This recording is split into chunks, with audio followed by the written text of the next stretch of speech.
Good morning, students. Today we start our class with another instrumentation, that is centrifuge. Centrifuge and that process that we are doing with that centrifuge is called centrifugation. Centrifugation. So, what is centrifugation? It is a separation technique based on gravity. We know what is gravity.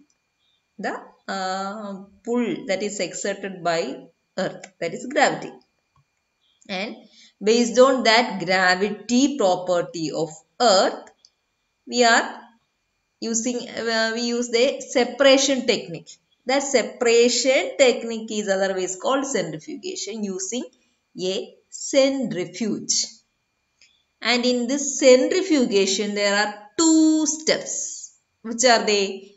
Cell disruption, cell breaking, and second step is centrifugation. Okay. Then we need to understand the principle of centrifugation.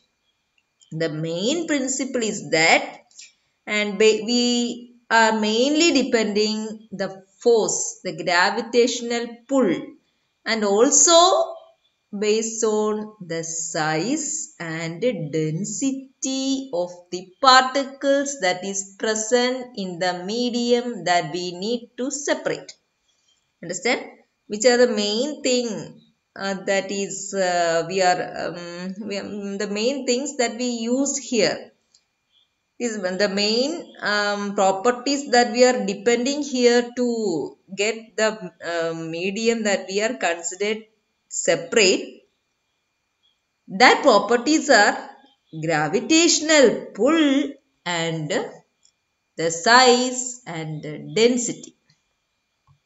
If we can increase that gravitational pull, we can increase the speed of the settling of the particles. Okay. Such an acceleration of gravitational pull is done by the centrifuge. Centrifuge, so increase that acceleration, increase the strength of that gravitational pull. And as we increase that gravitational pull, the speed of settling of the particles can also be doubled. Then what are the setup we can see in a centrifuge? There will be a pivoted rotor.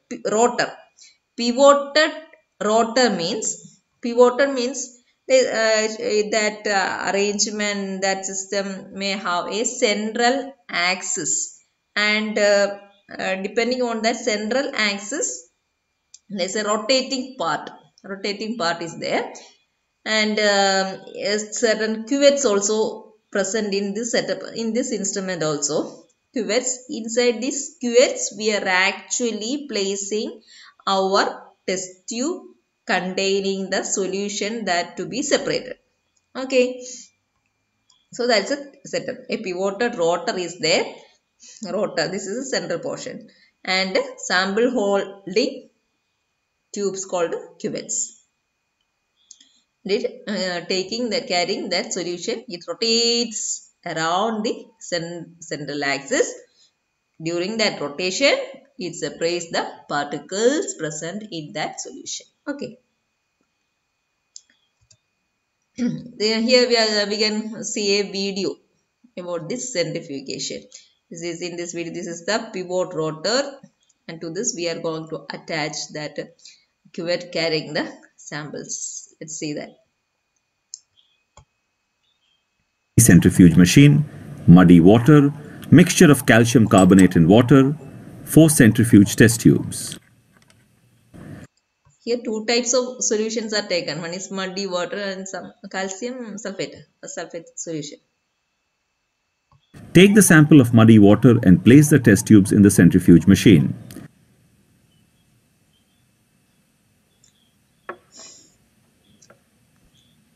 Keeping inside the cuvette.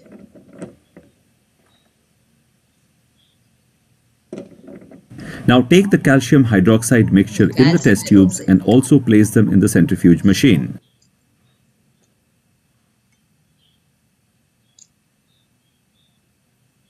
Pouring solution in the test tube, we are keeping it inside the cuvettes. and it fix in the holder. Rotate the machines fast for few minutes.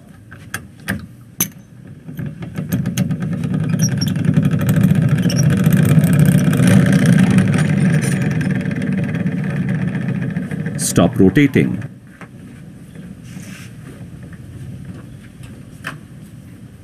Remove the test tubes and observe. We see So mud particles and white precipitate have settled in each. the first type of solution is a muddy water we have taken, and the mud is settled down because it is more larger size, or maybe or because of its high density. It settles down. The other liquid part comes in the top. And a similar case also we can see in the solution also. Of the test tubes.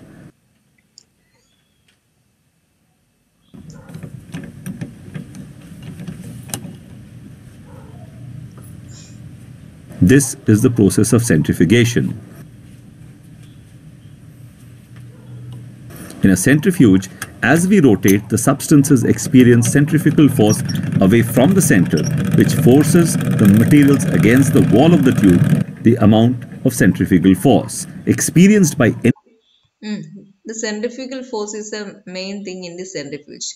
Centrifugal force is the force that is exerting away from the central axis. Because of that centrifugal force, that settling of particles is happening here. object depends on its mass and the speed of rotation. The components of a mixture get separated because the denser particles are forced to the bottom while the lighter ones stay at the top. This is a working principle. What's the basis of centrifuge? So next slide. Then some terms are there important in centrifugation that we need to understand. Sedimentation coefficient. Sedimentation coefficient is a rate. In what rate the particles are sedimenting under conditions of unit acceleration. That is sedimentation coefficient. What is the rate? At what speed the particles are sedimenting under conditions of unit acceleration? Its unit is Swedberg unit. Yes. And in centrifugation, size is more important than density. Size and density we are considering, but size is more important. Then radius of rotation. Radius of rotation means it is the distance between this central point to the point where that material is being spun. The material being rotate. That distance from here to here. That is the radius of rotation. Its unit is centimeters. Centrifugal force, what is, I already told you, it is the force acting away from the center of axis. The force that is acting away from the center of axis. That force is called the centrifugal force, and it is directly proportional to the speed of centrifuge. That centrifugal force increase with the increase in the speed of the rotor and also with the increase in the radius of rotation.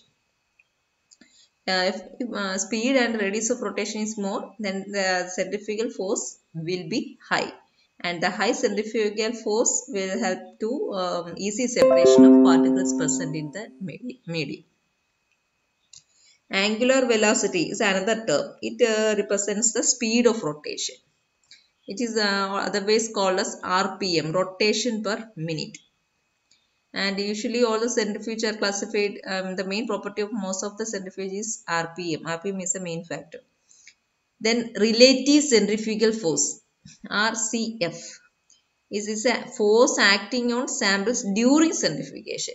During centrifugation, what forces are acting on the sample? That forces are called relative centrifugal force. And for that, one equation is there. RPM square then R is equal to omega square R. Then again it's rearranging to RCF is equal to omega square R by 980 G. RCF is centrifugal force itself in G units, gravity units. Now, omega is equal to omega means angular velocity. It's RPM. R is the radius of rotation in centimeter. That's the equation. Next slide. There are different types of centrifuge are present. Three major types. First is clinical centrifuge. This image is given here. This centrifuge is present in our lab. We are at the college, we can go and see that. Now there is no other option. We can just see this image here. It is mainly used in clinics and diagnostic centers, biological laboratories, and its a speed, that is rotation per minute, is 3000 rpm. And what about its efficiency? It can separate particles like blood cells, protozoan, means can separate only between cells, cell-wise separation only possible. Cannot separate cell components like mitochondria or lysosomes. Next slide. This is inner side. Then refrigerator centrifuge. Refrigerator centrifuge, the main difference is that all the other appearance settings, everything similar to the clinical centrifuge itself. But the one difference is that in normal clinical centrifuge, while it is undergoing that centrifugation process, there is chance for increasing the temperature inside the instrument. So here there is an additional feature to cool down, to prevent that rise in temperature. That is the additional feature for this centrifuge. By controlling the temperature, it can prevent the destruction of enzymes that present in the sample solution that we taken for separation. Then ultracentrifuge. It is discovered by Theodor Swedberg and its RPM is 70,000. Then its specialty is it rotates in vacuum. Vacuum means nothing is there, no air, no friction, no turbulence, nothing is there. So that rotor spins in a vacuum space. Where is its application? It is the most sophisticated type of centrifuge. Using this, we can even separate viruses and we can isolate viruses. Subcellular components also we can isolate, and it is mainly used in determination of molecular weight of many proteins, enzymes, nucleic acids, etc. This is the most sophisticated type of centrifuge. Next. There are two methods for centrifugation. Differential centrifugation is the first type. Differential, you listen to that term. Differential means it is described by Albert Claude. Then we need to understand the method. First, in the test tube, we take that sample need to be separated. At first, we centrifuge it in a low speed. As a result, after some time, if we take the test tube and see what happens in that test tube, we can see some supernatant. Supernatant, that means that solution part, liquid part can be seen on the top, and the sediment on the bottom we can see some sediment with much larger particles. Then we again take this supernatant and again centrifuge it much high speed. And after the centrifuging in that form, also we stop the centrifugation, take out the test tube and see. That time also we can see some supernatant and some medium-sized particles settled in the bottom. From here again we are taking its supernatant only and again centrifuging much higher speed. And after some time we can see that there are also some supernatant and small sized particles settled in the bottom. Again, we are taking the supernatant and again centrifuging in much higher speed, and we found all fractions in suspension. Nothing exists as supernatant. Completely separate. Large sized one, medium sized, small sized, and the minute particles. This is a differential. This is centrifuging at different RCF in stepwise manner. Okay. What is RCF? I already told you. What is RCF?